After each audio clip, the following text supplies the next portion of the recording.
നമ്മൾ ഇതിനാണ് മുമ്പത്തെ കുറച്ച് റീൽസുകളിൽ സ്ട്രെസ്സിനെ മാനേജ് ചെയ്യാനായിട്ട് പെർട്ടിക്കുലർലി ട്രോമയ്ക്ക് ശേഷം ഉണ്ടാകുന്ന ആ സ്ട്രെസ്ഫുൾ ഇവൻറ്റ്സിൽ നിങ്ങൾക്ക് വളരെയധികം ബുദ്ധിമുട്ട് അനുഭവിക്കുന്ന അവസ്ഥയെ നേരിടാനായിട്ട് രണ്ട് പ്രിൻസിപ്പൽ അപ്രോച്ചുകളുണ്ട്. അവയെ നന്നായി മനസ്സിലാക്കണമെന്ന് പറഞ്ഞു. അവയായിരുന്നു top down and bottom up approach എന്ന് പറയുന്നത്. ഇനി ഈ രണ്ട് അപ്രോച്ചുകൾ അത് കൂടുതൽ ആഴത്തിൽ നിങ്ങൾക്ക് ജീവിതത്തിൽ പ്രാക്ടീസ് ചെയ്യാനായിട്ട് എന്തൊക്കെ രീതികളാണ് ഇന്ന് അവൈലബിൾ ആയിട്ടുള്ളത്?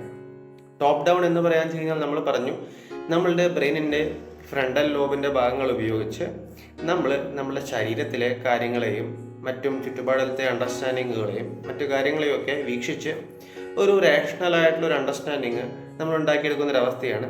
അതിനോടൊപ്പം തന്നെ നമ്മളുടെ ഈ വാച്ച് ടവർ എന്ന് പറയുന്നത് നമ്മളുടെ ശരീരത്തിലെ വ്യത്യസ്ത അവയവങ്ങളുടെ പ്രവർത്തനത്തെയും മോണിറ്റർ ചെയ്യുന്നുണ്ട്. സോ അങ്ങനെ അവയെ മോണിറ്റർ ചെയ്ത് അവയ്ക്കുണ്ടാവുന്ന മാറ്റങ്ങൾ മനസ്സിലാക്കി അതിനനുസരിച്ച് നമ്മൾ അഡ്ജസ്റ്റ് ചെയ്യുക എന്നുള്ളതാണ് ടോപ്പ് ഡൗൺ അപ്രോച്ചിലെ ഒരു പ്രധാന ഘടകം എന്ന് പറയുന്നത്. അതിന് നമ്മളെ സഹായിക്കുന്ന രണ്ട് പ്രധാന പ്രവൃത്തികളാണ്.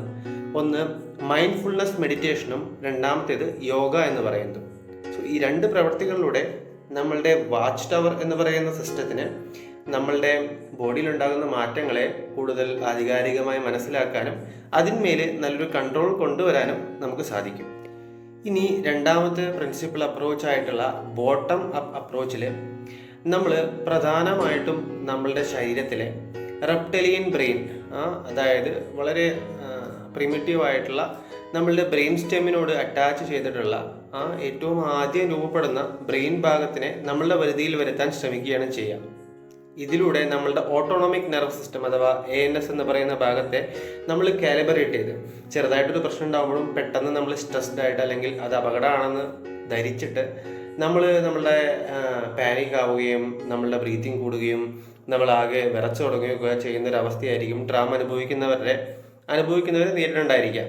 സോ ഇത്തരത്തിലുള്ളൊരവസ്ഥയെ വരുതിയിൽ വരുത്താനായിട്ട് നമുക്ക് ചെയ്യാവുന്ന ആക്ടിവിറ്റികൾ നമ്മൾ മുമ്പ് പറഞ്ഞ പോലെ ബ്രീത്തിങ്, അതുപോലെ തന്നെ ടച്ച്, നമ്മൾ മൂവ് ചെയ്യുക, അങ്ങോട്ടും ഇങ്ങോട്ടും അനങ്ങുക മുതലായവയൊക്കെ. ഇതിന് കാരണം എന്തെന്ന് വെച്ച് കഴിഞ്ഞാൽ ബ്രീത്തിങ് എന്ന് പറയുന്നതിലൊക്കെ നമുക്ക് കോൺഷ്യസ്ലിയും അൺകോൺഷ്യസ്ലിയും കൺട്രോൾ ചെയ്യാം. അതായത് കോൺഷ്യസ്ലി കൺട്രോൾ ചെയ്യാവുന്ന ഒരു ആക്ടിവിറ്റിയാണ് ബ്രീത്തിങ്.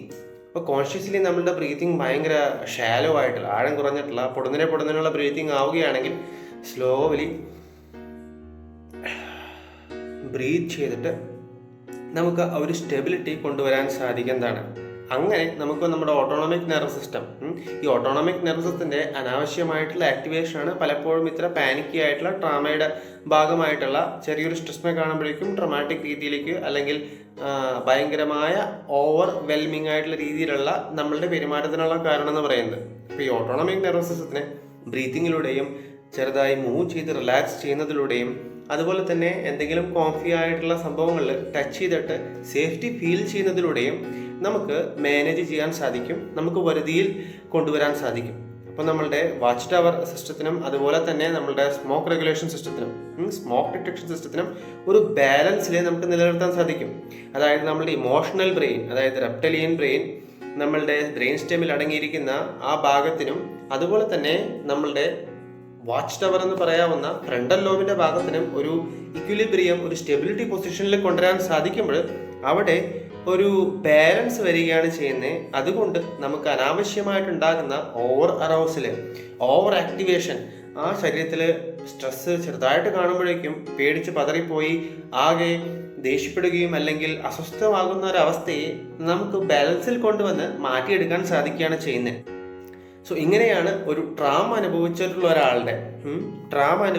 ഒരാളുടെ അതിനുശേഷം അവർക്ക് ഉണ്ടായി വന്നിട്ടുള്ള പോസ്റ്റ് ട്രോമാറ്റിക് സ്ട്രെസ് ഡിസോർഡറിനെയും അതിന് അനുബന്ധപ്പെട്ടിട്ടുള്ള അവർക്ക് ഉണ്ടാകുന്ന ബുദ്ധിമുട്ടുകളെയും നമ്മൾ മാനേജ് ചെയ്യുന്നത്. സോ ഇതിൽ രണ്ട് പ്രധാനപ്പെട്ട അപ്രോച്ചിൻ്റെ അതിൻ്റെ ഇമ്പോർട്ടൻറ്റ് കാര്യങ്ങളാണ് നമ്മൾ പറഞ്ഞത്. ഇതിനെ മാനേജ് ചെയ്യാനായിട്ട് അതിൽ കുറേ കാര്യങ്ങളുണ്ട്. അവയെക്കുറിച്ചിട്ടുള്ള സംശയങ്ങൾ, നിങ്ങൾ ഇതിനെക്കുറിച്ച് കൂടുതൽ അറിയാൻ ആഗ്രഹിക്കുന്നെങ്കിൽ അതുപോലെ തന്നെ ഇതിൽ എന്തെങ്കിലും നിങ്ങൾക്ക് സംശയങ്ങളുണ്ടെങ്കിൽ താഴെ കമൻറ്റ് ബോക്സിൽ നിങ്ങൾ രേഖപ്പെടുത്തുക. അതുപോലെ തന്നെ നിങ്ങളുടെ അഭിപ്രായങ്ങളും മറ്റും കമൻറ്റ് ബോക്സിൽ എന്നെ അറിയിക്കുക. ഈ വീഡിയോ നിങ്ങൾക്ക് ഇഷ്ടമായാൽ വീഡിയോ ലൈക്ക് അമർത്തുക. ഇതുപോലെ വിജ്ഞാനപ്രദമായിട്ടുള്ള വീഡിയോകൾ നിങ്ങൾക്ക് ഇനി ലഭിക്കുന്നതിനായിട്ട് ചാനൽ സബ്സ്ക്രൈബ് ചെയ്യുക. സോ ഈ ബെൽ ബട്ടൺ കൂടി ഇനി അമർത്തി കഴിഞ്ഞ് കഴിഞ്ഞാൽ കണ്ടിന്യൂസ് ആയിട്ട് വീഡിയോ അപ്ലോഡ് ആകുമ്പോൾ നിങ്ങൾക്ക് അതിനെ നോട്ടിഫിക്കേഷനും ഇൻഫർമേഷനും ഒക്കെ ലഭിക്കുന്നതായിരിക്കും. സോ കേട്ടതിന് എല്ലാവർക്കും നന്ദി. വീണ്ടും ഒരു വീഡിയോയിൽ കാണുന്നവരേക്കും ഗുഡ് ബൈ.